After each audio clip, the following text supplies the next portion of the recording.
Imagine walking through open grassland with no gun, no knife, not even a sharpened spear, just your bare hands, thin skin, and dull teeth completely useless for defense. Now imagine a lion is watching you from the tall grass. By every physical measure, you shouldn't stand a chance. And yet, somehow, humans didn't just survive alongside the deadliest predators on Earth.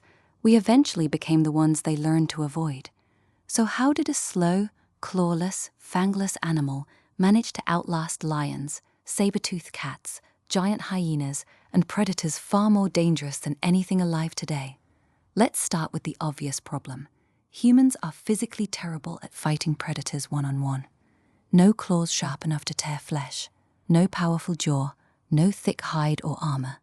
Compared to something like a cave lion, an animal larger and more powerful than modern lions, an individual human standing alone in the wild was, frankly, an easy meal. So survival was never going to come from physical strength. It had to come from something else entirely. The first major advantage early humans had was something almost invisible: cooperation. Unlike most predators who hunted alone or in small family units, early humans operated in tightly bonded groups, communicating constantly, coordinating movement, and sharing critical information about danger. A lone human facing a predator had almost no chance. A group of humans working together, throwing rocks, shouting in unison, and moving as one coordinated unit suddenly became a genuinely intimidating opponent, even to animals many times their size and strength.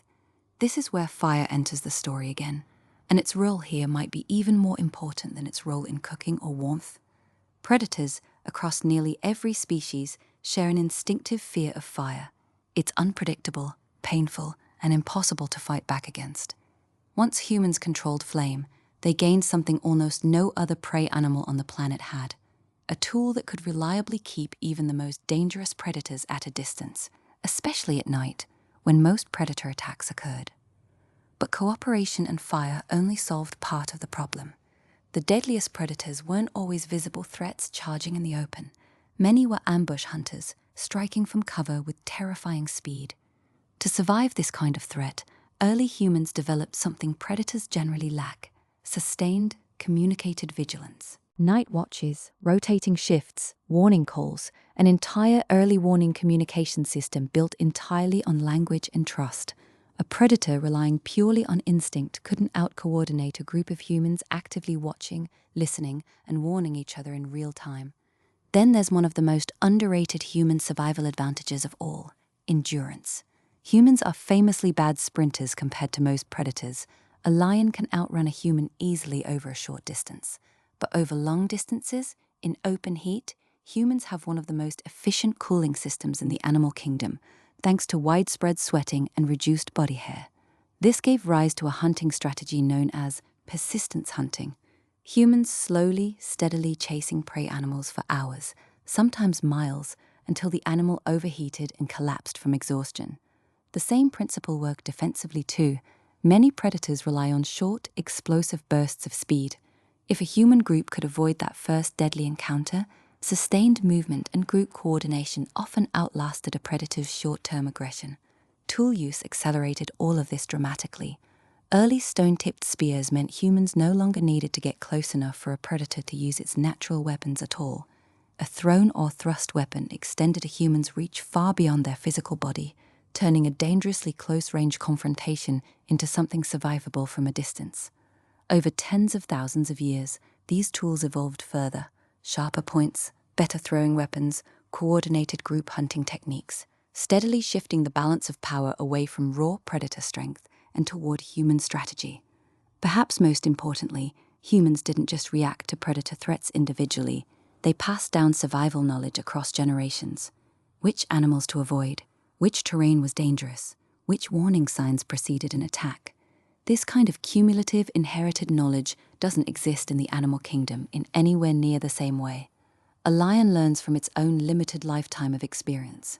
A human group carries centuries of collective learning, passed down through story, memory, and teaching, meaning each new generation started from a position of knowledge their ancestors had to learn the hard way. Over enormous stretches of time, this combination, cooperation, fire, communication, endurance, tools, and inherited knowledge didn't just help humans survive predators. It fundamentally reversed the relationship. As human groups became more coordinated and better armed, many large predator species began actively avoiding areas with human activity altogether. The hunted had slowly, methodically become one of the most dangerous forces those predators would ever encounter. This is really the core of the story. Humans never won by being stronger, faster, or more physically dangerous than the predators around them. We won because natural selection favored something rarer and far more powerful than raw strength: the ability to think together, communicate clearly, and pass knowledge forward through time. Every dangerous predator our ancestors faced pushed human cooperation and intelligence just a little further, generation after generation, until survival itself became less about individual power and more about the strength of the group standing together. The next time you see a lion, a wolf, or any large predator in a documentary, remember, your ancestors once stood in open grassland, facing animals just as dangerous, with nothing but fire, sharpened sticks, and each other. And somehow, that was enough. Which ancient predator do you think would have been the most terrifying to face? Let me know in the comments, and subscribe for more stories about how humans survived a world that should have killed us many times over.